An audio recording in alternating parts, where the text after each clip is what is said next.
तर आपण धम्मपालन गाथेतलं धम्मपालन गाथेतलं पहिलं सूत्र. आता हे सूत्र आहे. जरी ती गाथा असली तरी एक सूत्र आहे. अं, सूत्र आपण त्याला म्हणतो. सूत्र म्हणजे धागा. सूत्र म्हणजे एक फॉर्म्युला. तर जेव्हा आपण एखादी गाथा वाचतो किंवा एखादं सूत्र वाचतो, तर तो धागा किंवा ते फॉर्म्युला आहे. आणि फॉर्म्युलाचा अर्थ असा होतो की त्या पद्धतीनं आपण काम करायचे, असा त्या फॉर्म्युलाचा अर्थ होतो. तर ही पहिली गाथा हा एक फॉर्म्युला आहे. जणू काय काय फॉर्म्युला आहे हा? तर कुठलंही वाईट कर्म न करणं, पापकर्म न करणं म्हणजे शिलाचरण करणं. कुठलंही पापकर्म करायचं नाही म्हणजे शिलाचरण करणं. हे एक कौशल्य आहे. कुशलस्ස उपसंपदा. ते कौशल्य संपादन करणे. कारण वाईट न करण्याचं कौशल्य संपादन केलं तर मग शिल्लक काय राहतं? चांगलंच राहतं.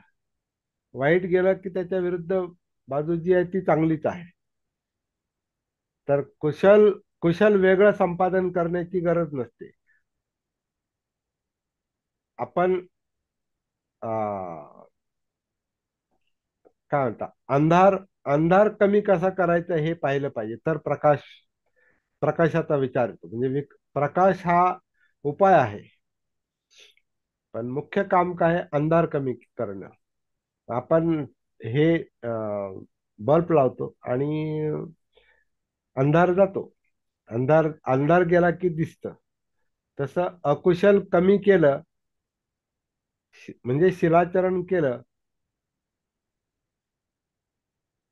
की काय होणार? चित्तशुद्धी होणार. आणि चित्त एकदा शुद्ध झालं की मग आपल्याकडून अकुशल वाईट होणारच नाही. याचं कौशल्य संपादन करणं, कुशलस्स उपसंपदा, हे बुद्धांचं शासन आहे. हे बुद्धांची शिकवण आहे. असा या गाथेचा अर्थ आहे. तेवढं आता आपण एक एक करून आपण याच्या खोलामध्ये शिरतोय. एक एक करून आपण याच्या खोलामध्ये शिरतोय. अं, आपण चित्त या विषयावर बराच वेळ दिलाय. पण मला वाटतं आता हे एकाच गाथेवर आजचा चौथा दिवस आहे. चौथा चौथं सत्र आहे. याच्यावर आपण एकाच विषयावर आपण जास्त कारण हे काय बेसिक आहे. हे बेसिक जर समजलं तर पुढच्या दोन गाथा आपल्याला आपोआप समजणार आहे. आणि हे जे बेसिक आहे, हे जे सूत्र आहे, ही जी गाथा आहे, ही सती साधनेशी संबंधित आहे, जागृतीशी संबंधित आहे. आणि तेच कौशल्य आहे. कौशल्य काय आहे याच्यामध्ये? तर आपल्याला चित्त दिसलं पाहिजे, चित्त समजलं पाहिजे, जिथून वाईटाचा उगम होतो. उगम समजला की पुढचं काम आपोआपच होतं. उगम म्हणजे कारण. जसं हे म्हटलंय ना, दुःख समुदय म्हणजे दुःखाचा उदय कुठून होतो? ते उदय समजला म्हणजे ती तृष्णा, म्हणजे चित्त. दुःखाचा उदय कुठं होतो, दुःख समुदय कुठं होतो? तर तो चित्तामध्ये. आणि चित्तामध्ये उदय होतो म्हणजे काय होतं? तर त्याच्यामध्ये लोभ आणि द्वेष हे जन्मतःच आहेत. मुळात चित्त चित्त हे जन्मजातच आहे. बीज रूपामध्ये त्याच्यामध्ये लोभ आणि द्वेष असतो. म्हणून लहान लहान पोराला सुद्धा काही ना काही पाहिजे असतं, अजून पाहिजे असतं, खेळणी पाहिजे असतात, खायला पाहिजे असतं. त्याला उचलून घ्या म्हणतो मला, किंवा अं, बालहट्ट आपण म्हणतो ना, तर बालहट्ट काही काही पण मागतो तो. म्हणजे त्याच्यामध्ये चित्त आहे. त्याच्यामध्ये पाहिजे पाहिजे ती जी हाव असते ते खूप असते. म्हणजे लहान पोरग काही पण काही पण घेतं, काही पण ओढतं. कारण त्याची इंद्रिय त्याला अं, त्याचं चित्त, त्याच्या चित्तामुळे त्याची इंद्रिय उद्दीपित होतात. म्हणून ते काही घेतं, तोंडात घालतं, अं, काही पाहतं ते.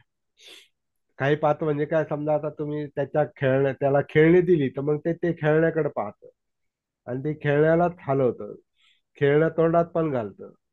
कारण त्याची इंद्रिय जी आहेत, हे इंद्रिय त्याला हे करतात, प्रवृत्त करतात ते पाहायला. आणि त्याचं शरीर, त्याचे हातही काम करतात, त्याचे डोळे काम करतात. त्याच्या हातात खुळखुळा दिला आणि वाजवला तर ते लगेच खुळखुळ्याकडे पाहतं. खुळखुळा हातात घेतला तर तोंडात घालतं, हातातून हिसकावून घेतलं तर रडायला लागतं. म्हणजे लहान पोराला सुद्धा लोभ आणि द्वेष असतो, त्याला सुद्धा राग येतो, त्याला सुद्धा चीड येते. त्याला जर ते पाहिजे ते नाही दिलं तर ते हट्ट धरतं, जास्तच नाही दिलं तर ते रडायला लागतं. आणखीनच त्याला त्रास दिला तर ते हातपाय आपटतं, जास्त त्रास दिला तर ते गडबडा लोळायला लागतं. त्याचं जे आहे ते वाढत, जेवढा तुम्ही त्याला जास्त हे करणार, काय म्हणणार, चीड येईल असं करणार, तर ते जास्तच करतं ते. याचा अर्थ असा आहे, हे चित्त जे आहे, हे पाहिजे नकोचा जो संघर्ष आहे, हा जन्मापासूनच माणसामध्ये आलेला आहे. फक्त त्याचे जसं त्याचं वय वाढतं तस तसं त्याचे विषय वाढत जातात, फक्त विषय बदलतात. आता मोठ्या माणसाला काय आपण खुळखुळा नाही दाखवू शकत. मग मोठ्या माणसाला काय पाहिजे, मोठ्या माणसाचं चित्त तेवढं याच्यानुसार, त्याच्या स्वभावानुसार, त्याच्या संस्कारानुसार त्याचं चित्त जे असतं ते अजून मागणी करतं, डिमांड करतं आणखीन. म्हणजे समजा आता लहान पोरग थोडं मोठं झालं, म्हणजे रांगायला लागलं, रांगेपर्यंत उभं राहीपर्यंत त्याला ते चालतं, खुळखुळा अमकं काय त्याला, छोटा चेंडू, छोटे खेळणे त्याला चालतात लहान पोराला. पण तेच पोरग थोडस मोठं झालं, चालायला चालायला लागलं, पळायला लागलं, की त्याची खेळणी पण बदलतात. मग त्याला मोठा चेंडू पाहिजे, आणखीन जरा थोडस मोठं झालं मग त्याला सायकल पाहिजे. आधी 3 चाकी सायकल देतो आपण त्याला, मग 2 चाकी सायकल देतो. अजून ते मोठं झालं की मग अजून मोठी सायकल पाहिजे. आधी छोटी सायकल, मग मोठी सायकल पाहिजे. अजून ते मोठं झालं का मग त्याला मोटरसायकल पाहिजे. जशी परिस्थिती असेल तसं. मग ते मोठं झालं की मग त्याला मोटरसायकल पाहिजे. आणि अजून मोठा झाल्यावर काय पाहिजे त्याला, असेल परिस्थिती तर तो म्हणतो अजून जरा आणि भारीतली मोटरसायकल पाहिजे. आणि आणखीन पुढे असेल तर 4 व्हीलर पाहिजे.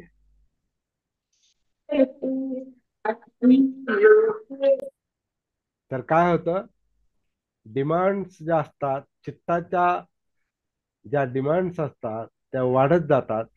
जसजसं वय वाढत जातं तस तसं चित्त पण जणू काही मोठं होत जातं, त्याच्या मागण्या वाढत जातात.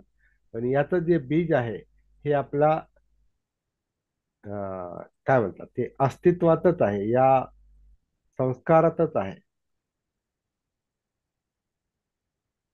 चित्तामध्ये आहे. चित्त हे हेच चित्तातला तृष्णा, हेच जन्माचं पण कारण आहे. या चित्तामुळे जन्म आहे, कारण तृष्णा आहे. आणि तृष्णा जन्म झाल्यानंतर वेगवेगळ्या निमित्तानं त्या वाढत जातात, त्याच्या मागण्या वाढत जातात, त्यातला लोभ वाढत जातो. लोभ पूर्ण नाही झाला की द्वेष वाढत जातो. जोपर्यंत मनासारखं होतं तोपर्यंत ते चित्त आनंदी असते. आणि त्याला त्याच्या त्याच्या मागण्या पूर्ण झाल्या नाही का मग त्याच्यामध्ये द्वेष निर्माण होतो. म्हणजे लोभ आणि द्वेष ह्या एकाच नाण्याच्या दोन बाजू आहेत.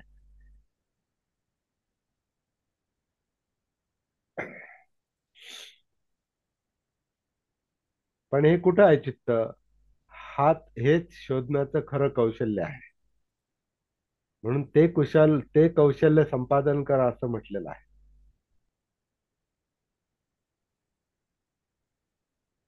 आपल्या सती साधनेच्या याच्यामध्ये ते बुद्धांनी स्पष्टपणे सांगून ठेवलेलं आहे, की हे चित्त कुठे आहे ते शोधा. सती साधनेच्या याच्यामध्ये हे चित्त या कायेमध्येच आहे. म्हणून कायेमध्ये आधी उतरता आलं पाहिजे. आणि मग कायेमध्ये जे काही जाणीव आहेत, चित्त आहेत, विचार प्रक्रिया जी आहे, मेंदू जो आहे हा चित्तानुसार काम करतो. कारण जे बघा आपल्या मनात चित्तामध्ये जे असतं त्यानुसारच आपले डोळे शोध घेतात. त्याला अ, एक सुत्त आहे, आणखीन एक सुत्त आहे मध्यम निकायामधलं, आर्य पर्यसन सुत्त. आर्य पर्यसन, आर्य म्हणजे श्रेष्ठ. जसं अष्टांग मार्ग आपण पाहिला ना, अष्टांग मार्गामध्ये आर्य म्हणजे जे चांगलं आहे, श्रेष्ठ आहे ते. पर्यशन म्हणजे शोध घेणे. तर आर्य पर्यसन म्हणजे चांगल्या गोष्टींचा शोध घेतला पाहिजे. तर जेव्हा आर्य पर्यशन नसतं तेव्हा अनार्य पर्यशन असतं. म्हणजे वाईट गोष्टींच्या मागे मन धावत असतं, चित्त धावत असतं. मग आता वाईट वाईट गोष्टींच्या मागे चित्त धावतं, म्हणजे अनार्य पर्यशन जे चालतं त्याच्यानुसारच आपले इंद्रिय काम करतात. म्हणजे चित्तामध्ये जर लोभ असेल तर आपले डोळे ते लोभाचे विषय शोधतात. मग आपला लोभ काही असू शकतो. कोणाची हिंसा करण्याची इच्छा असेल, काही खाण्याची इच्छा असेल, दारूची इच्छा असेल. मग बघा दारुड्याला ते हे झालं, त्याच्या चित्तात आलं की आपल्याला आता दारू पाहिजे, तर मग त्याचे डोळे लगेच त्याची वाट कुठं, त्याची पावलं कुठं पडतात, गुत्त्याच्या दिशेने किंवा दारूच्या, जिथं दारू मिळते तिकडे. किंवा एखाद्याला खाण्याची फार हे असेल, म्हणजे हाव असेल, हावरटपणा असेल, तर कुठं चांगलं चांगलं खायला मिळतं, कुठं भारी हॉटेल आहे, कुठं चांगले पदार्थ मिळतात, अर्थात खिशात पैसे पाहिजेत, तो भाग वेगळा. तर मग त्याला कुठं खायला मिळतं तिकडं त्याची पावलं वळतात, ते शोधतो. याला पर्यशन म्हणतात. पर्यशन म्हणजे शोध, शोध घेणे. तर आर्य पर्यशन, अनार्य पर्यशन, चांगल्याचा शोध, वाईटाचा शोध. तर चांगल्याचा शोध कधी घेतो माणूस? जर त्याला भान असेल, सती असेल तर. आणि जर सती नसेल, जागृती नसेल, तर तो मग संस्कारानुसार त्याच्या वळणानुसार, त्याच्या चित्तानुसार तो त्या गोष्टीचा शोध घेतो. मग त्याच्या ज्या सवयी आहेत त्याला सवय म्हणतो आपण. मग सवयीनुसार हे पर्यशन हा शोध चाललेला असतो. म्हणजे ते जे पाहिजे ते पाहणं. एखाद्याला अत्तरच खूप आवडतात. आता काही लोक अत्तराचे शौकीन असतात. मग चांगला अत्तर कुठं मिळतो त्याचा शोध घेतात. आता तुम्हाला माहिती असेल, काही लोक अत्तराचे इतके शौकीन असतात, त्यांच्यासाठी म्हणजे अत्तराचं मार्केट आहे काही ठिकाणी. आता मुंबईमध्ये पाहिलं, अनिल एकदा घेऊन गेले होते मला. अत्तराचं मार्केट, तिथं वेगवेगळे अत्तर मिळतात. मोठं मोठं दुकान असतं. तर ते नाक त्या अत्तराचा शोध घेतं, ते डोळे त्या अत्तराच्या दुकानाचा शोध घेतात, तिकडं पावलं वळतात. तर चित्तामध्ये जे आहे तुमची आवड, सवयी ज्या असतात, लोभ असतो ज्याचा, ते शोधलं जातं.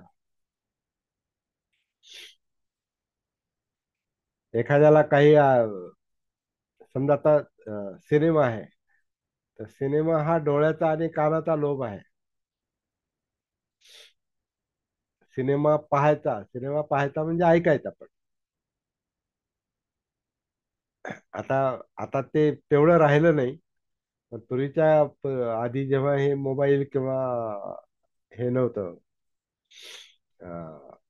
कॉम्प्युटर नव्हते, थिएटरमध्ये जेव्हा पिक्चर लागायचे, आता आमच्या शाळेतली गोष्ट, आमच्या कॉलेजमधली गोष्ट, जेव्हा सिनेमा सिनेमा थिएटरमध्ये लागायचा, शुक्रवारच्या दिवशी.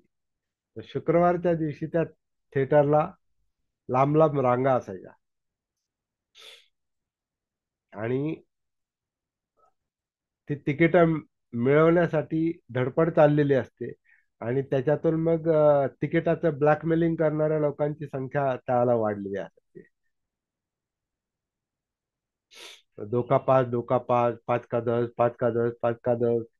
बघा ते काहीतरी काला बाजार, एक चित्रपट होता, ते छान दाखवलं. ते देवानंदचा पिक्चर आहे तो, काला बाजार. तर त्याच्यामध्ये तो तिकिटाच्या ब्लॅकमेलिंग मधूनच तो मोठा होतो, म्हणजे श्रीमंत होतो. तर हा चित्रपट एवढी गर्दी का करतात लोक त्याला? डोळ्यांचा लोभ आहे, कानाचा लोभ आहे. चित्त त्या दिशेने धाव घेतं, म्हणून लोक त्या काही करून ते करायचे. चित्रपट पाहायचे, सिनेमा पाहायचे. आवडीचा असेल तर तो खूप गर्दी असायची. आणि त्याच्यातून तेवढं ते ब्लॅकमेलिंग पण चालायचं. ब्लॅक चालायचं, तिकिटांचं ब्लॅक. म्हणजे आमच्या लहानपणी आम्ही पाहिले, शाळा कॉलेजमध्ये पाहिलेलं आहे. आता ती परिस्थिती राहिली नाही. आता थिएटर ओसाड पडली. पण आता तोच लोभ जो आहे, तो आता मोबाईल मध्ये आहे. आता आपण मोबाईल मध्ये बघा, काही पाहतो आपण आणि काही ऐकतो. जे येईल ते फक्त आता टच स्क्रीन जो आहे तो फक्त बोटावर चालतंय सगळं. तो पहिला शो पाहण्यासाठी जास्त गर्दी राहायची. हा. पहिला शो पाहण्यासाठी. थांबा, परत परत बोला. पहिला शो जो आहे ना, हा, तो पाहण्या तो पाहण्यासाठी जास्त गर्दी असायची. नंतर ते कमी व्हायचे. परंतु पूर्वी कसं असायचं, पूर्वी एक सिनेमे पण कमी असायचे, त्यामुळे ती ओढ जास्तच असायची. आता आता कसं आहे, आता आता दर महिन्याला एखादा नवीन सिनेमा येतो. त्याला नवीन सिनेमे इतके नसतात नाही, कारण ते खर्चिक काम असल्यामुळं ते सारखे पिक्चर येत नसायचे. आणि ठराविकच कलाकार असायचे त्याला, आणि ते पण लोकप्रिय झालेले असायचे. म्हणजे आता दिलीप कुमारचा, देवानंदचा, राजकुमारचा पिक्चर लागला की लोक त्या नावामुळे ते लगेच गर्दी करायचे. आणि ते चित्रपटही कमी निघायचे. आता कसं, आता इतके निघतात. आता इतक्या इतके चित्रपटही निघतात, शॉर्ट फिल्म निघतात, सिरियल चाललेले आहेत, काय काय तुमचे लाखो युट्यूबर आहेत. तर आता काय त्याची, आता काय ती हे नाही, म्हणजे ती गर्दी नाही. पण ओढ मात्र तीच आहे माणसाची. कारण चित्त जे आहे, ते चित्त तेच काम करतं. आता चित्ताला खाद्य भरपूर मिळेल, चित्ताच्या इच्छेनुसार भरपूर गोष्टी होतात. मग त्या डोळ्याचे विषय असोत, कानाचे विषय असोत, गंधाचे विषय असोत, खाण्याचे विषय असोत, स्पर्शाचे विषय असोत.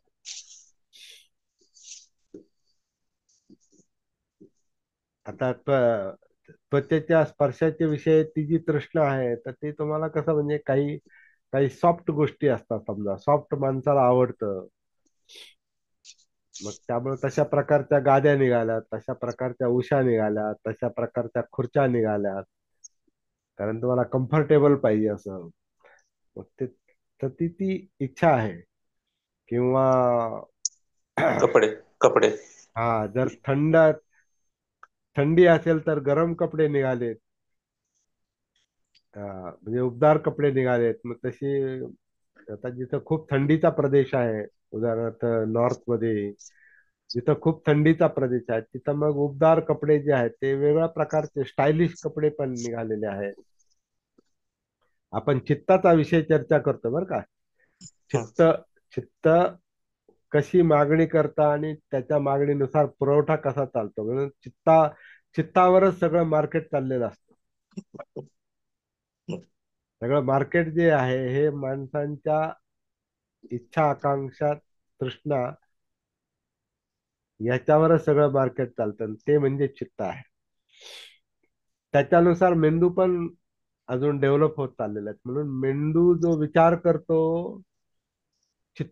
मन जे विचार करतं, त्याच्यातून व्हरायटी क्रिएट करतं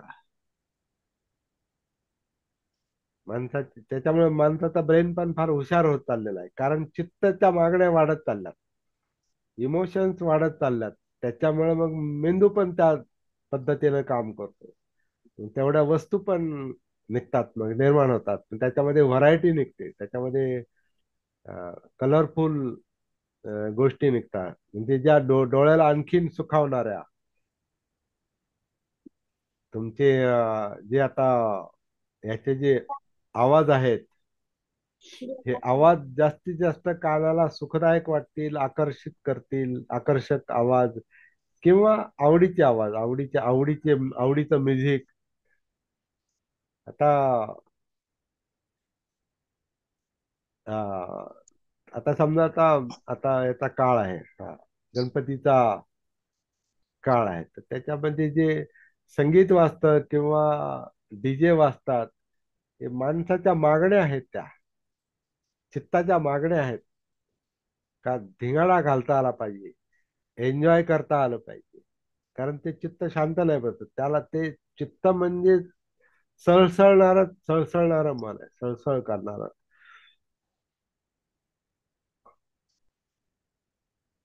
ह्या सगळ्या गोष्टीचं आपल्याला भान नसतं, आणि म्हणून ते ते चित्त वाढतच जाते. ते म्हणजे त्या सवयी वाढत जातात, त्या भावना आणखीन प्रबळ होत जातात, मागण्या वाढत राहतात, लोभ वाढत जातो. आणि लोभाला जर खाद्य मिळालं नाही, चित्ताला जे पाहिजे ते नाही मिळालं, तर मग दुसऱ्या बाजूला द्वेष काम करतो, आणि म्हणून संघर्ष असतो. आणि हा द्वेषामध्ये, अं, ह्या लोभ आणि द्वेषामध्येच माणूस शीलांचा भंग करतो, जास्त करून पाणातिपात करतो, हिंसाचार करतो. जर लोभाला सहज काही मिळालं नाही, चित्ताला सहज काही मिळालं नाही, तर मग तो चोरी करतो, ते मिळवण्यासाठी खोटं बोलतो, लैंगिक आकर्षण असेल तर व्यभिचार करतो, संतुष्टी नसेल तर व्यभिचार करतो.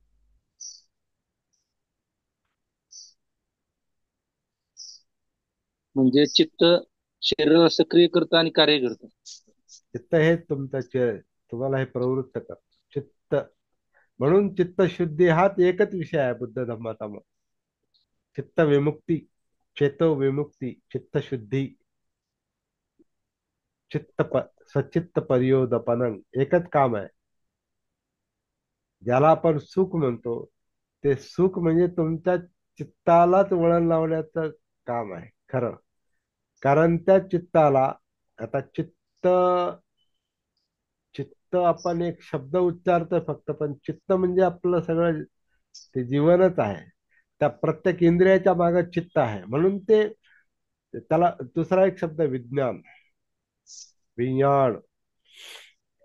तर मनो काय म्हणतो आपण, चक्षु विज्ञान, म्हणजे डोळ्यांच्या मागे पण चित्ताची प्रेरणा आहे. हे डोळे जे आहेत हे मेंदूला बांधलेले आहेत. मनोविज्ञानाला चक्षुविज्ञान बांधलेलं आहे. मनोविज्ञानाला काय म्हणतो आपण,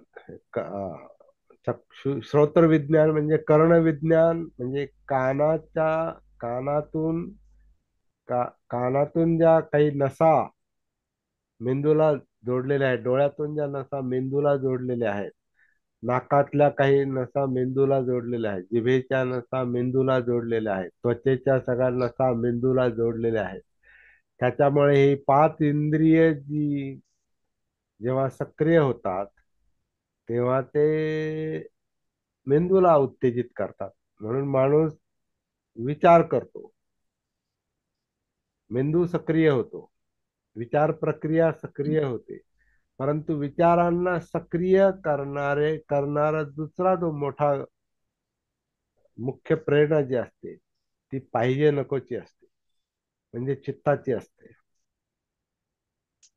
म्हणजे चक्षुविज्ञान, श्रोत्रविज्ञान, घ्राण विज्ञान म्हणजे नाक, जिव्हा विज्ञान म्हणजे जीभ, चव, आणि काया विज्ञान म्हणजे त्वचा, जी आपल्या संपूर्ण शरीरभर जी त्वचा आहे, ही त्वचा म्हणजे एक इंद्रियासारखंच काम करते.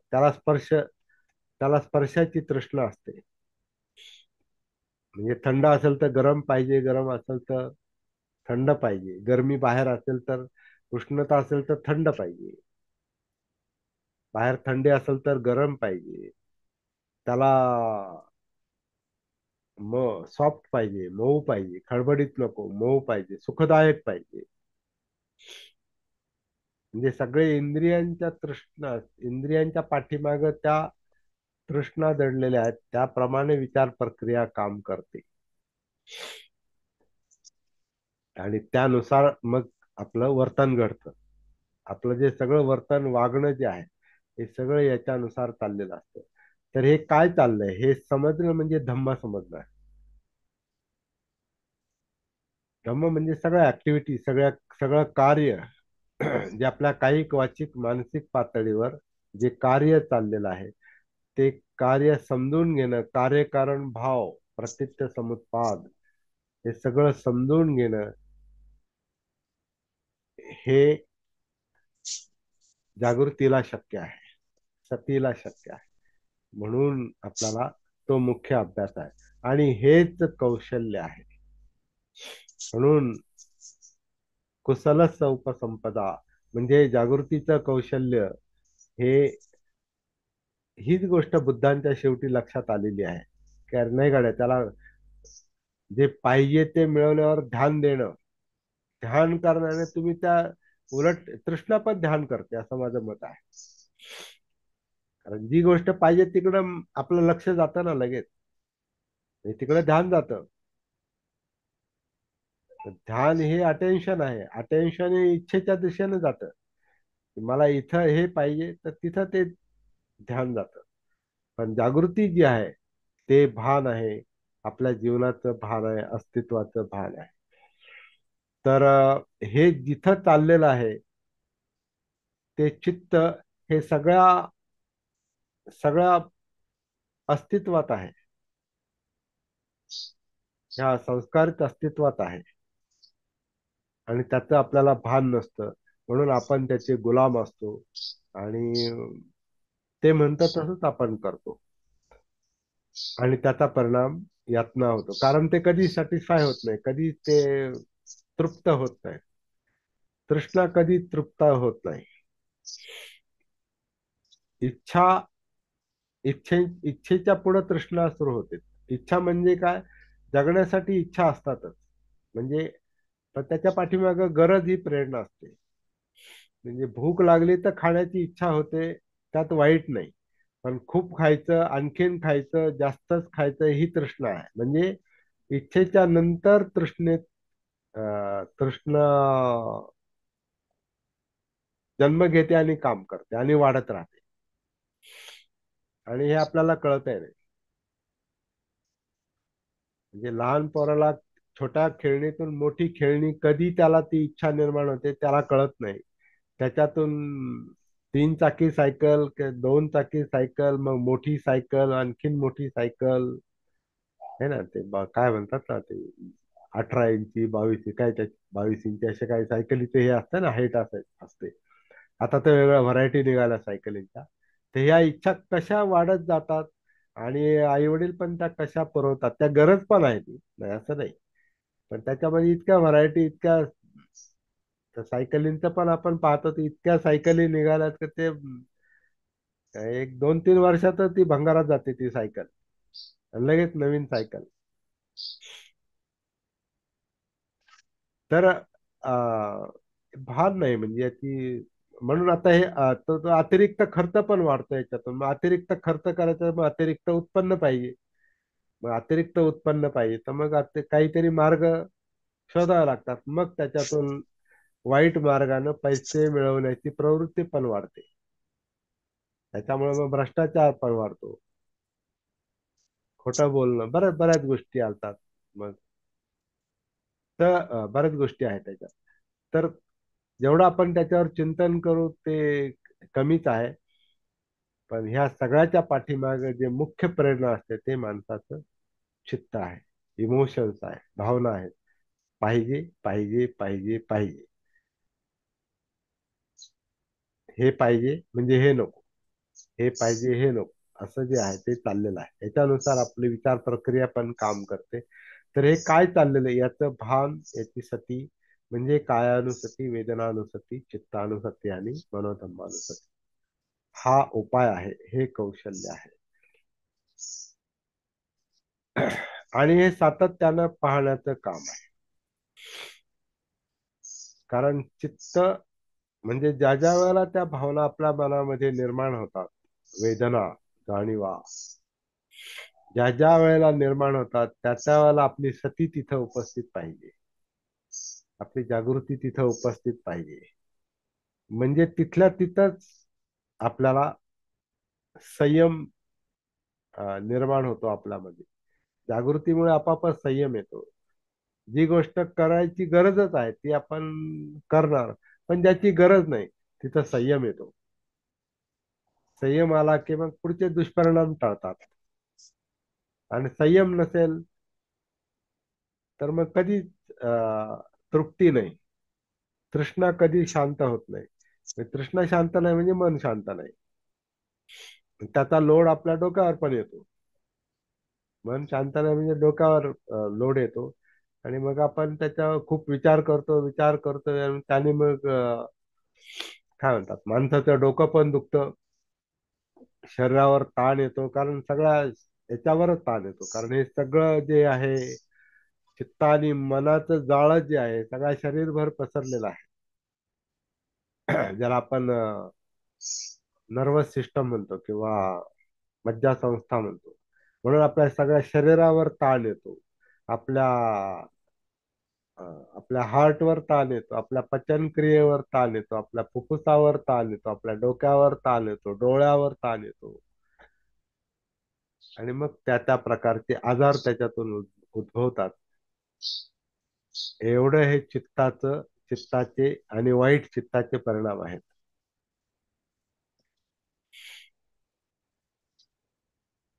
आणि तेवढं ते दुःख वाढत राहतं. म्हणून दुःखमुक्ती पाहिजे असेल तर हे आपल्याला सच्चित्त परियोदापनंग आपल्याला झालं पाहिजे. म्हणजे आपल्याकडून सप्प पापाचं अकरणं होणार, म्हणजे शिलाचरण होणार. म्हणून शील समाधी प्रज्ञा हा क्रम चुकीचा आहे. काही लोक म्हणतात आधी शील पाहिजे. शील आधी येऊ शकत नाही.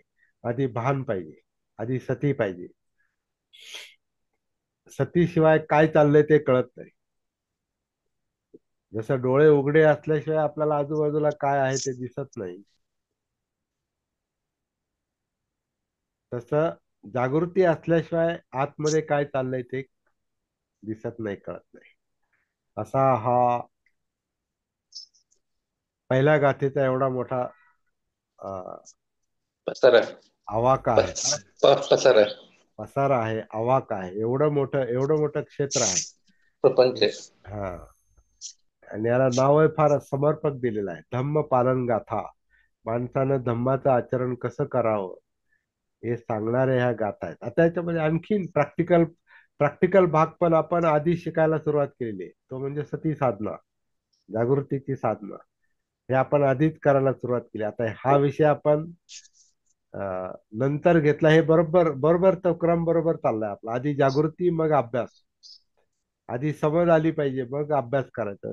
अभ्यास जर समजतच नसेल तर मग त्या अभ्यास करून काय फायदा आहे. आता आमचा तर काही काळ असा इतका वाया गेला कारण नुसताच अभ्यास करत बसलो आपण. आता आपल्याला माहिती आहे मी 44-45 वर्ष आता या 83 म्हणजे 43 वर्ष होतील आता 42. तर ह्याच्यामध्ये ते अभ्यास करण्यातच इतका वेळ गेला, तो अभ्यास समजलाच नाही. पुस्तकाच्या पुस्तकं वाचली, सूत्रच्या सूत्र वाचली, पठण केलं, सगळं केलं. धम्मपद सुद्धा 423 गाथा काही कळायच्या आताच रेकॉर्डिंग करून टाकल्या. आता जेव्हा मी त्याचा अभ्यास करतो, आता हे धम्मपदातल्याच गाथा आहेत या 3 गाथा. पण हे सब्ब पापचं करणं मी जेव्हा ते रेकॉर्ड केलं किंवा हे धम्मपालन गाथा नेहमीच म्हटली जायची, आजही म्हटली जाते. अर्थ कधीच कळाला नाही. कारण अर्थ कळण्यासाठी जी पात्रता पाहिजे, जी जागृती पाहिजे, जी सती पाहिजे, त्याचा अभ्यासच झाला नाही. त्याच्यामुळं आता सुद्धा आपण पाहतो की बुद्ध धम्मातले पण पंडित लोक खूप झालेत, पण व्यवहारात ते नाही आचरण करू शकत, प्रॅक्टिस नाही करू शकत. भिक्षुगण पण खूप झालेत, पण व्यवहारात ते प्रॅक्टिस करत नाहीत. आता भंतेजी त्याला साक्षीदार आहेत. ते कर्मकांड करणारे बनते नाहीत, मला माहिती आहे. म्हणजे जरी आता ते श्रामणेर असले, तर त्यांना मी बऱ्याच वर्षांपासून ओळखतो, बऱ्याच दिवसांपासून. ते म्हणजे मला फार येतं असं ते आव आणत नाहीत. येतं ते समजतं का हे पण पाहतात ते. आणि म्हणून ते आपल्या या सत्रांमध्ये बसतात. तर ही ही समज येण्यासाठी आपल्याला खरोखर पहिला वेळ द्यायला पाहिजे. नुसतं धम्माचं ज्ञान पुस्तकं वाचून आणि शिबिरं करून आणि ध्यान करून पण नुसतं ते काम होत नाही. कारण ध्यानामध्ये पण मी खूप वेळ घालवलाय. जागृतीचा अभ्यास ही वेगळीच गोष्ट आहे. जे बुद्धाला शेवटी बुद्धगयेमध्ये जे सापडलं, म्हणूनच ते संपूर्ण जागृत झाले. सम्मा संबुद्ध संपूर्ण जागृत झाले. तर जागृतीचाच मुद्दा त्यांना बुद्धगयेमध्ये सापडलेला होता. म्हणून तीच प्रॅक्टिस त्यांनी ती 40 दिवस केलेली आहे. 40-30 दिवस काय असेल ते. तर जसं बाबासाहेबांनी म्हटलं का 40 दिवस ते तिथं बुद्धगयेमध्ये थांबले होते. तर तो जागृतीचाच काळ होता. आणि त्याचं मूळ त्यांना ते बालपणामध्ये सापडलेलं आहे, सापडलं होतं, असा पण एक उल्लेख येतो. असो, त्याच्यावर आपण बरीचशी चर्चा पूर्वी पण केलेली आहे. तर मुख्य मुद्दा जो आहे तो जागृतीचा आहे. आणि सती जागृती ही आंतरिक बाब आहे.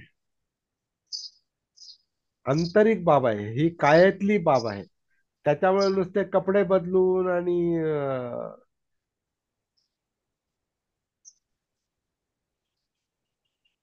थोडस टीका होईल ती, पण नुसता गळ्यात पट्टा घालून आणि कपडे बदलून आणि चिवर घालून आणि पांढरे कपडे घालून काम नाही होत. आणि निळे कपडे घालून आतलं काम आणि आहे. गा आणि गाता तोंडपाठ आहेत म्हणून हा, पण काम नुसतं होत नाही. पठण म्हणून आता तीच गाथा पुढं आहे. ती गाथा पुढं नता आहे त्या अभ्यासाला. नता वता धम्मधरो. हा, नुसतं पठण करून आणि वाचन करून आणि कपडे बदलून आणि नुसती दीक्षा घेऊन आणि गळ्यात पट्टा घालून आणि ते नाही काम होत.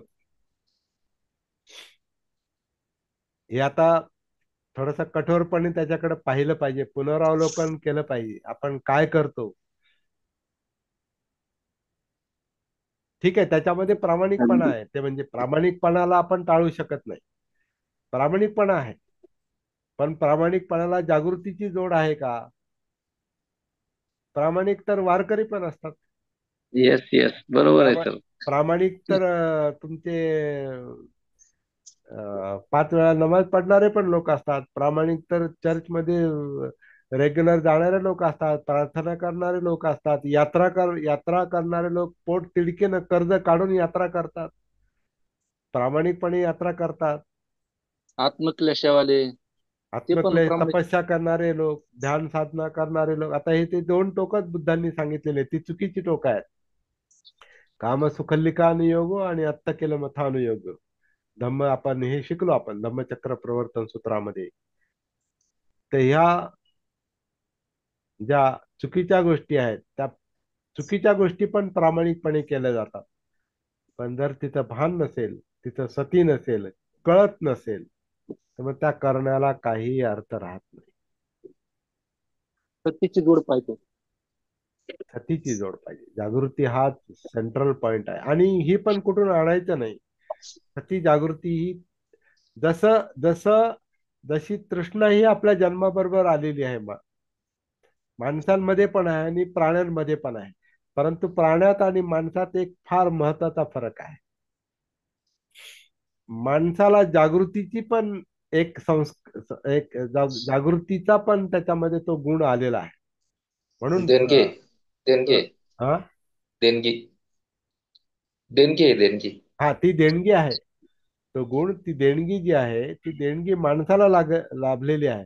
म्हणून ते एक हे आहे की अं, दुर्लभो मनुष्य, काय म्हणजे दुर्लभ आहे. मध्ये म्हटलं, मनुष्य जन्म दुर्लभ आहे. मनुष्य, आपण जे मनुष्य म्हणून याच्यात आलोत, आता पृथ्वी तलावर आपण ही अवस्थेला आलोत, तर ही दुर्लभ अवस्था आहे.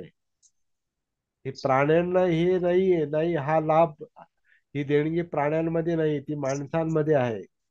जागृतीची देणगी. म्हणून माणूस हा खरा माणूस तेव्हाच आहे जेव्हा तो जागृत असतो. आणि जर जागृती नसेल, सती नसेल, तर तो जनावरच आहे. आणि चित्त हे जनावरांमध्ये पण आहे आणि माणसांमध्ये पण आहे, परंतु विचार प्रक्रिया ही फक्त माणसांमध्ये आहे. म्हणून ती ती विचार प्रक्रिया स्ट्रॉंग आहे, म्हणून माणसामध्ये वाणीचा पण, भाषेचा पण उगम झाला, व्यक्त होतो तो. भाषा फक्त माणसांमध्येच आहे, म्हणजे सुधारित भाषा व्यवस्थित. तशी पक्ष्यांमध्ये, प्राण्यांमध्ये पण त्यांची जी सांकेतिक भाषा असते, त्यांचे जे आवाज असतात, पक्ष्यांचे आवाज असतात, किंवा गाईचं हंबरणं असतं, जनावरांचं ओरडणं असतं, बकऱ्यांचं किंवा तर ते त्यांचे त्यांचे ते सांकेतिक आवाजच असतात. ती त्यांची भाषा आहे, परंतु ती प्रगत भाषा नाही, त्याला शब्दांची जोड नाही. माणसाला मात्र ह्या उत्क्रांतीमध्ये भाषेचा पण, एक भाषेची पण देणगी मिळालेली आहे. म्हणून आपण धम्म चर्चा करू शकतो. आपल्या मनात काय आहे हे आपण बोलू शकतो. चित्त म्हणजे काय आपण बोलू शकतो. विचार म्हणजे काय बोलू शकतो. तर ही एवढी मोठी देणगी जी माणसाला मिळालेली आहे, याला जर जागृतीची जोड असेल, सतीची जोड असेल, ती पण नैसर्गिक गोष्ट आहे. ती गोष्ट बुद्धांच्या लक्षात आलेली आहे असं माझं मत आहे. आणि ती वेगळी आहे, इतर सगळ्या धर्मांपेक्षा पेक्षा वेगळी आहे, धर्मगुरूंपेक्षा वेगळी आहे, धर्म संस्थापकांपेक्षा वेगळी आहे, इतर ज्ञानांपेक्षा देखील वेगळी गोष्ट आहे. म्हणून बुद्ध, जसं बाबासाहेबांनी म्हटलं, बुद्धासारखा मनुष्य, बुद्धासारखा तत्वज्ञानी जगात दुसरा झालाच नाही. बुद्ध हेच खरे तत्वज्ञानी होते. त्यांनी दुसरं कोणालाही गुरु मानलं नाही. त्यांचे गुरु फक्त बुद्ध होते. गुरु पण नाही म्हणतात ते, कारण बुद्धांनी कोणाला गुरु शिष्य केला नाही. बुद्ध हे गुरु नव्हते, बुद्ध हे मार्गदाता होते. मार्गदर्शक. त्यांनी मार्ग दाखवला. आणि मार्ग मार्ग कोण दाखवतो? ज्याला मार्ग माहिती आहे तो, ज्याला अनुभव आहे तो. त्यामुळे बुद्ध हे मार्गदाता होते. त्यांनी मार्ग दाखवला. चालायचं काम ज्याचं त्याला करावं लागतं. कुणालाही बोटाला धरून चालता येत नाही, चालणं शक्य नाही. आणि ते चालण्याची जी शक्ती आहे, जी चालण्याची म्हणजेच वर्तनाची, वागण्याची जे वागण्याचं जे कौशल्य आहे, कुशलता जी आहे, म्हणजे सप पापस करणं, वाईट न करण्याचं जे कौशल्य आहे, हे सतीमुळे, जागृतीमुळे शक्य आहे. कारण जागृतीमुळे चित्तशुद्धी होते, सचित्त परियोदपनं होतं. आणि सचित्त परियोदपनं झालं की वर्तन सुधारतं, मग परिणाम चांगले येतात. मग माणसाला जे पाहिजे, सुख पाहिजे, ते मिळतं त्याला. आणि परिपूर्ण सुख मिळतं. निब्बाणं परमं सुखं, ज्याला निब्बाण प्राप्ती मिळते, दुःखमुक्ती मिळते, त्याला सर्वोच्च सुख मिळतं. मग त्याला सुखासाठी धडपडायची गरज नाही, कारण जे पाहिजे ते मिळतं. पण तृष्णेला जर आपण खतपाणी घालत बसलो, चित्ताप्रमाणे जर करत बसलो, तर ते आपल्याला कधी सुख मिळू देत नाही. त्याची भूक वाढतच जाते. तृष्णा कधी शांत होत नाही, ती भूक वाढतच जाते. म्हणून चित्ताची संतुष्टी महत्वाची आहे. आणि संतुष्टी परमं धनं म्हटलेलं आहे. संतुष्टी हे परम धन आहे. ते धन जर माणसाकडे असेल तर मग बाकी काही नाही पाहिजे. बाबासाहेबांनी आपल्या हस्ताक्षरामध्ये ती गाथा लिहिलेली आपण वाचली असेल, आरोग्य परमा लाभा. आरोग्य हा खरंच परम लाभ आहे. आता महिनाभर हा जर खोकल्याचा त्रास आहे, तर बोलायला पण कधी कधी त्रास होतो, तुम्हाला ऐकायला पण त्रास होत असेल, कारण जो बसका आवाज आहे, तो नीट शब्द येत नाही. तर आरोग्य हा खरंच परम लाभ आहे. आरोग्य चांगलं तर बाकीची पुढची कामं चांगली होतात. आरोग्य परमा लाभा, संतुष्टी परमं धनं. संतुष्टी म्हणजे ज्याचं चित्त मुक्त आहे, संतुष्ट आहे, ते एखाद्या परम धनासारखा आहे, सर्वोच्च धनासारखा आहे. आरोग्य परमा लाभा, संतुष्टी परमं धनं, विश्वास परमा याती. आता विश्वास म्हणजे विश्वास आहे. विश्वास म्हणजे आत्मविश्वास आहे, म्हणजे खात्री आहे. तर जी खात्री असते तो एखाद्या मित्रासारखा असं म्हटलेलं आहे. एखाद्या नातेवाईकासारखा, जरा जसा जवळचा नातेवाईक आपल्याला मदत करतो, चांगलं नातं असेल जवळचं, आणि चांगले असते ती व्यक्ती, चांगली असेल तर ते आपल्याला आधार असतो त्यांचा. म्हणून नातेवाईक सांभाळतात ना लोक. नात्याचा आधार असतो, नात्या गोत्याचा आधार असतो. तर इथं बुद्ध म्हणतात की विश्वास परमायाती. जर आपल्यामध्ये आत्मविश्वास असेल की मी हे करू शकतो, तर तोच आपला खरा मित्र आहे. तो आपल्याला मार्ग दाखवतो, तो आपल्याला कल्याणाच्या दिशेने नेतो. तर विश्वास कधी येतो? अनुभवातून येतो. अनुभव कधी येतो? खरा अनुभव जागृतीतून. म्हणजे पुन्हा सती हाच मित्र आहे. जागृती हीच मित्र, जागृतीतूनच विश्वास निर्माण होतो. तर विश्वास परमायाती आणि निब्बाणं परमं सुखं, अशी ती गाथा आहे. बाबासाहेबांच्या अं, हस्ताक्षरातली ती गाथा आहे. आपण ती वाचली असेल, पाहिली असेल.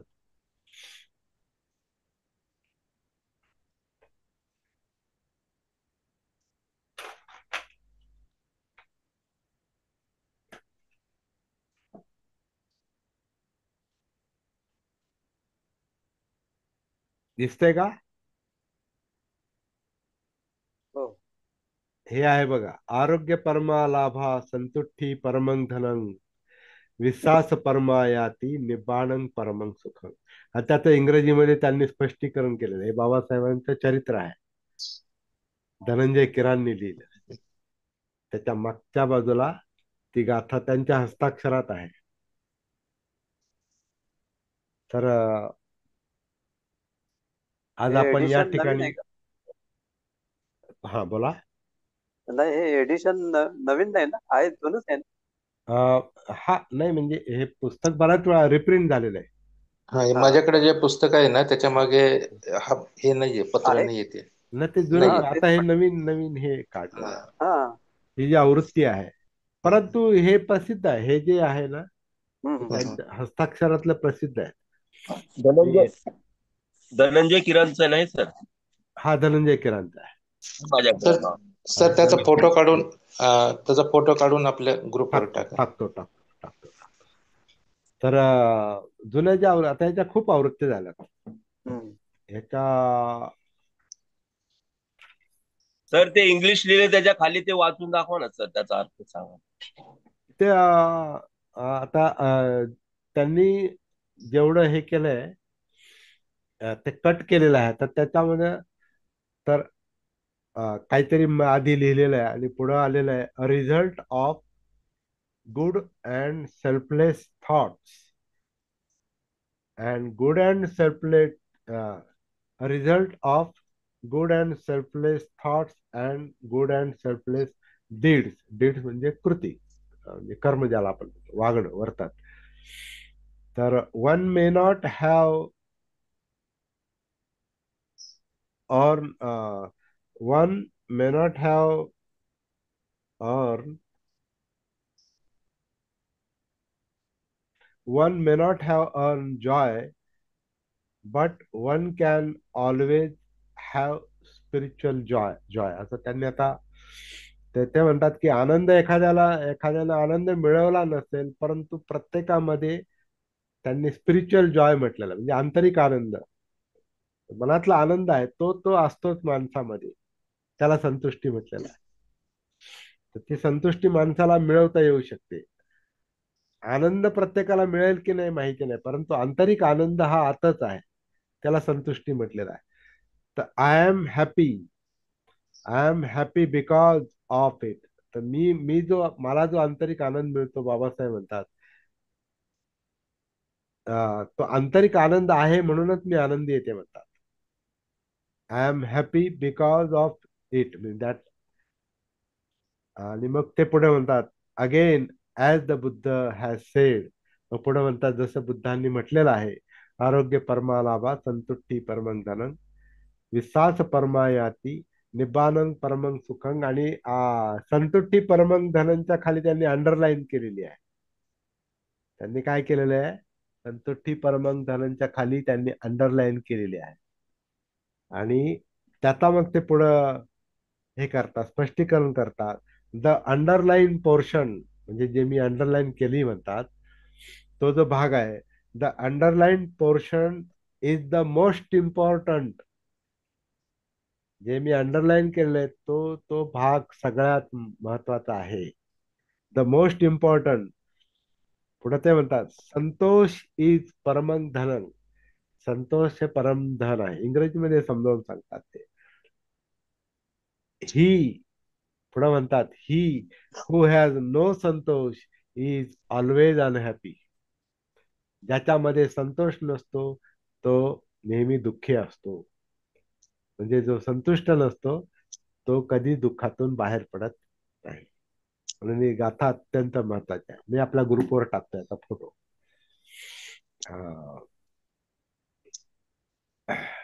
मी या ठिकाणी थांबतो, कारण आता थोडा सर्दी पण थोडी, म्हणजे ते ब्लॉक होतं, बोलता बोलता काय होतं, बोल ब्लॉक होतं आणि बोलता येत नाही जास्त. मी थांबतो या ठिकाणी, तुमच्यासाठी ओपन करतो. हा हा हा हा, परत बोला. आजपर्यंत खूपच माहिती सुंदर नव्हतं. विषय होता माहिती का हा आजचा. हा हा हा हा. मी एक स्वप्नील पवार आहे डॉक्टर, बरं त्यांना बरं जॉईन करायला तुम्हाला सांगतो. बरं बरं गेलो का मी ऑफिसला, बरं बरं. हा.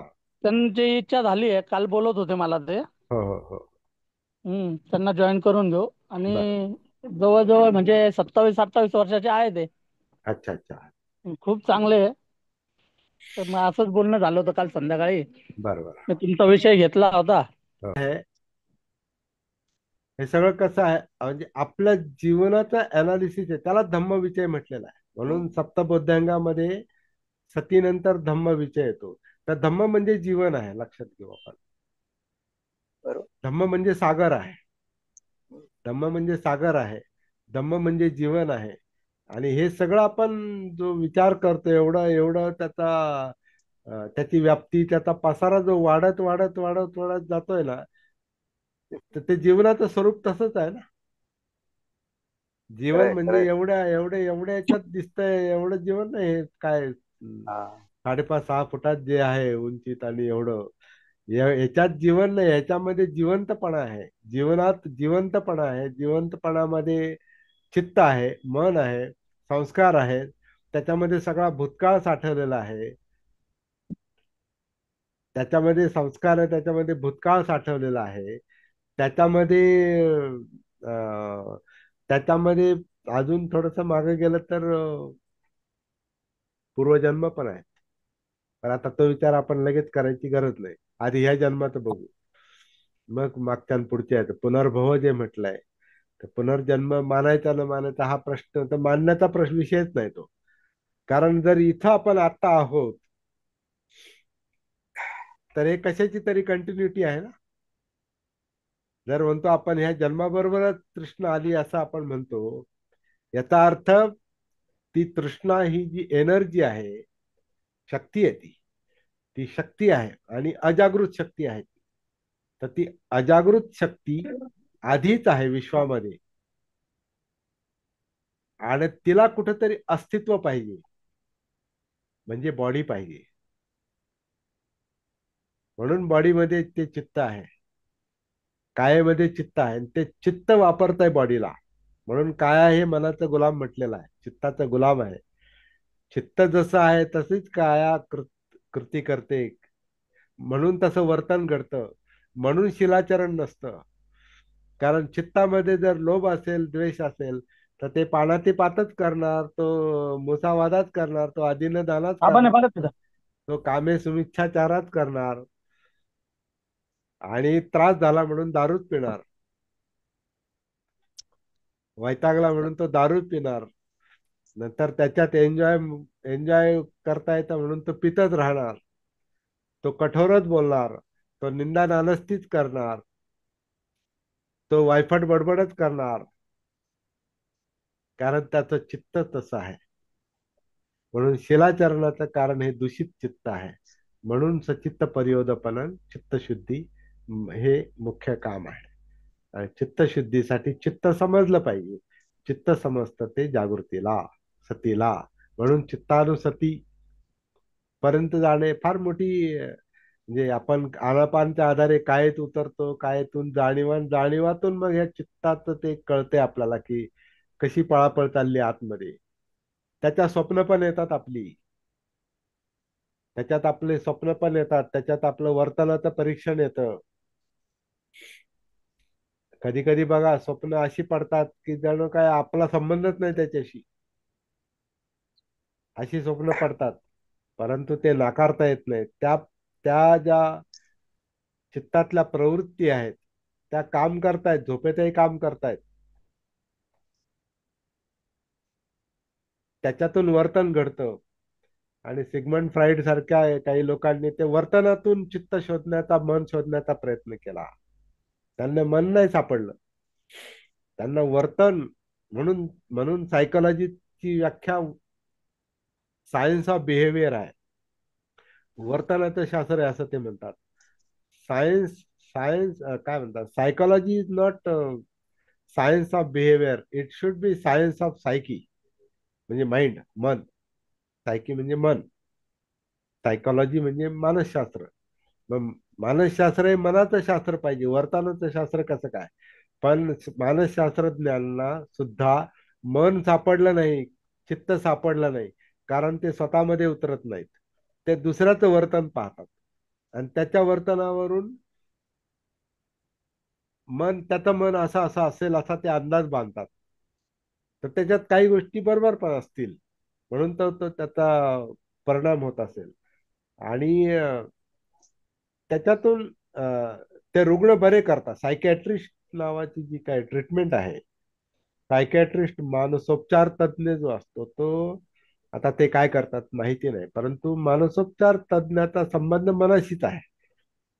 तर त्याच्यातून तो पेशंट, तो रोगी बरा कस काय होऊ शकतो, असं जर आता आता ते पण मला पण त्याच्यावर अभ्यास करण्याची आता इच्छा निर्माण झाली. ते पेशंटशी जे बोलतात, ज्याला त्रास होतो त्याच्याशी जर सायकियाट्रिस्ट बोलत असेल, तर ती व्यक्ती, ज्याला त्रास होतो ती व्यक्ती स्वतःच्या चित्ताच्या मनाच्या संपर्कात येत असेल आणि त्याचा त्याच्यावर चांगला परिणाम होत असेल, तो त्या सायकियाट्रिस्टमुळे नाही वाटत, नसावा. त्याचं मन हा, रिकामं केलं जातं. म्हणजे पण तो त्याच्या स्वतःच्या संपर्कात येतो ना पेशंट. हम्म, हम्म. ज्याला त्रास होतो त्याला त्याला ते जे काय अनालिसिस करतात, सायको अनालिसिस, जे पृथक्करण करतात त्याचं, तर त्याच्यातून तो पेशंट, हा असं असू शकतं, हा असं घडलं बरं का पूर्वी, म्हणजे काही अंदाज आपण बांधतो ना, अरे हा काहीतरी तुला आघात झालेला आहे. मग एखादा जर माणूस जर कुत्र्याला घाबरत असेल, फोबिया असेल, डॉग फोबिया, तर आणि त्याला ते कळत नाही मी का घाबरतो, आणि तो इतका घाबरतो की त्याच्यावर त्याचा परिणाम होतो. मग तो मानसशास्त्रज्ञ त्या मानसोपचार तज्ञाला दाखवतो. मग तो कदाचित, तो समजा शास्त्रज्ञ, तो सायकॅट्रिस्ट मानसोपचार तज्ञ म्हणत असेल, तुला कधी कुत्रं चावलं होतं का? तू कधी कुत्र्याला घाबरला होता का? हा, लहानपणी असं माझ्या मागं कुत्रं लागलं होतं आणि मी फार घाबरलो होतो आणि खूप पळालो होतो. तर ते लहानपण, तर त्याच्या मनात ती भीती बसते, तो फोबिया, तो पुढं काम करतो. एक आता कालच आम्ही चर्चा करता करता असं बोलत होतोय, एक बाई आहे आमच्या नात्यातली बाई होती, फार जुनी गोष्ट आहे. तिला तरुणपणी कुत्रं चावलं होतं, म्हणजे वयाच्या 30-35व्या वर्षी, असं काही 40व्या वर्षी तिला कुत्रं चावलं होतं. ती जवळपास 90 वर्ष जगली ती, 85-90, कॅन्सरने गेली शेवटी ती, परंतु 85-90 वर्ष ती जगली. 35व्या-40व्या वर्षी चावलेलं कुत्र्याची भीती तिच्या मनामध्ये शेवटपर्यंत अशी राहिली की तिने शेवटपर्यंत ते म्हणतात ना की कुत्रं चावल्यावर तेलकट खायचं नसतं. बरोबर आहे का? ग्रामीण भागामध्ये ते हे करतात, ते कुत्रं चावलं तर मग तेलकट खात नाहीत. बरोबर आहे का? असं आहे का? डॉक्टर हो. सांगतात तेलकट आंबट नाही बरोबर खायचं. आहे, हा बरोबर आहे सर, बरोबर बरोबर आहे आहे. ना? हा, हो. तर ती बाई आहे ना, मरेपर्यंत तेलकट खाल्लं, तेलाची चपाती खाल्ली नाही, तेलाचं कालवण खाल्लं नाही तिने. तिने तेल नावाचा प्रकारच पूर्ण वर्ज केला. तर तिच्यामध्ये ती कुत्रं चावल्याची जी भीती होती त्यातून ती बरी पण झाली होती. फोबिया असा असतो, भीती अशी असते ती तुम्हाला जणू काय पोखरते आयुष्यभर. तर हे मानसशास्त्रज्ञ जे असतात ना किंवा मानसोपचार तज्ञ अशा प्रकारचे उपचार करत असतील. असो, आपल्याला तो एक वेगळा अभ्यासाचा विषय, मला त्याच्यामध्ये काही गोष्टी बोलणं योग्य नाही, कारण माझा त्याच्यात मी खूप सखोल असा शिरलो नाही, म्हणजे मानसोपचार तज्ञांच्या बाबतीत मानसोपचाराचा अभ्यास. बाकी मानसशास्त्राचा अभ्यास मी करतोय, फ्राईडचा अभ्यास करतो काही इतर पण. आणि आता कालही सुनील साळवे सरांनी मला एक व्हिडिओ पाठवला. काय नाव होतं त्याचं, इगो. इगो, ईडी, हा, इगो आणि ईडी आणि आहे असं तीन शब्द हा वापरले हा त्यांनी. ईद इगो आणि हा. ईद इगो आणि तर ईद ईद ईद म्हणजे इमोशन्स आहेत, इगो म्हणजे अहंकार आहे. म्हणजे म्हणजे त्याला म्हणजे म्हणजे मॅनेजर मन म्हटलं. आणि चित्त त्याला असं मॅनेजर असतं. म्हटलं त्यांनी. हा? मॅनेजर म्हटलं त्यांनी त्याला. त्यांनी त्याला मॅनेजर म्हटलेलं आहे. म्हणजे सगळं मॅनेज तोच करतो ना, मनच मॅनेज करतं. पण त्याला मॅनेज करणारं चित्त असतं, त्याला प्रभावित करणारं चित्त असतं. म्हणजेच आपण चित्त आणि मन म्हणतो, म्हणजेच विचार आणि भावना म्हणतो. तर ह्या गोष्टी आपण आणखीन खोलामध्ये अभ्यास करत पुढे चालणार आहोत. सर, तुम्ही सुरुवातीला जे सांगितलं होतं ना, हा हा की आपण जसे लहान असतो आणि जसे मोठे होत जातो आपले खेळणे वगैरे बदलत जातात. हो. आणि मला म्हणजे लहानपणापासून म्हणा किंवा म्हणजे कविता म्हणा, एखादं गाणं तुम्ही जेव्हा ते सांगता ना, मला ते त्याला करस्पॉन्डिंग ते आठवतं. म्हणजे लहानपणापासून. नॅचरल वाटतं. तर ते एक अनिल यांची एक कविता आहे, खेळ म्हणून. तर त्यांनी ते त्या कवितेमध्ये लहानपणाचे खेळणे कसे होते, तरुणपणाचे खेळणे कसे, कोणाची वयस्कर कविता, झाल्या. कवी अनिल का?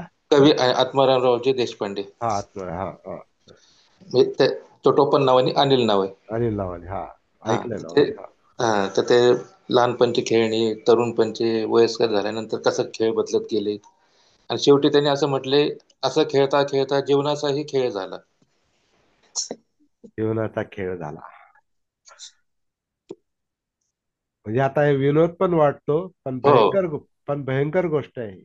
हो हो हो, तेच. जीवनाचा खेळ होतो, जीवन बर्बाद होतं, जीवन हा संपून जातं.